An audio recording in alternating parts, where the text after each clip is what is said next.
किसी ने बड़ी अच्छी बात कही है कि हाथी आई फुस, और यही सेम हुआ है हमारे पवन भैया के साथ में। जिस हिसाब से काराकाट में हमारे पवन भैया का माहौल दिख रहा था, उससे लग रहा था कि पवन भैया की जीत पक्की है, पवन भैया को कोई नहीं हरा सकता है। लेकिन जब अभी काउंटिंग हो रहा है, वोट की काउंटिंग हो रहा है, उसमें हमारे पवन भैया तीसरे नंबर पे हैं। मतलब चलिए भाई, दूसरे नंबर पे होते 10-20 हज़ार से 5,000 से 10,000 वोट से अगर आगे पीछे होते तो भी हम सोच लेते चलिए अभी पवन भैया जीत सकते हैं। लेकिन अभी हमें ऐसा लग रहा है कि पवन भैया की जीत दूर दूर तक हमको कहीं दिखाई नहीं दे रही है भैया, यही दिख रहा है। देखिए अभी के टाइम पे, मतलब मैं इलेक्शन कमीशन ऑफ इंडिया खोला हूँ यहाँ पे, ठीक है, यहाँ पे आप लोग देख सकते हैं, ठीक है।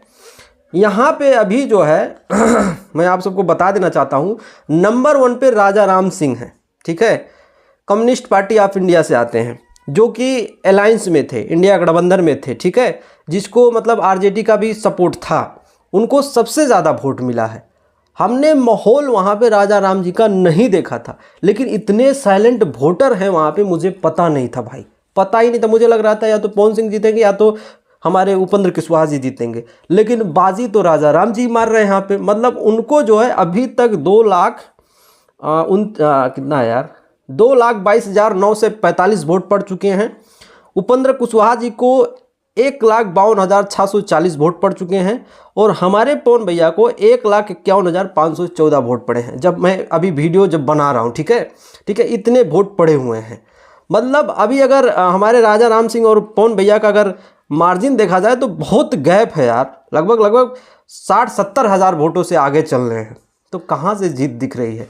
मतलब हाँ, ये लग रहा है कि हमारे उपेंद्र कुशवाहा जी से ज़्यादा वोट मिल सकता है इनको, और मुझे नहीं लगता है कि पवन भैया चुनाव जीत पाएंगे।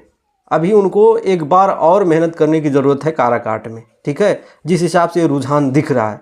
मतलब माहौल ऐसा दिख रहा था काराकाट में, जब प्रचार करने गए थे हमारे पवन भैया, ऐसा लग रहा था कि इनकी जीत पक्की है। और हमने अभी 1-2 दिन पहले एक वीडियो बनाया था कि भैया बहुत सारे एग्जिट पोल ये कह रहे हैं कि पवन भैया को 40,000 वोट मिल जाए तो बहुत ज़्यादा है।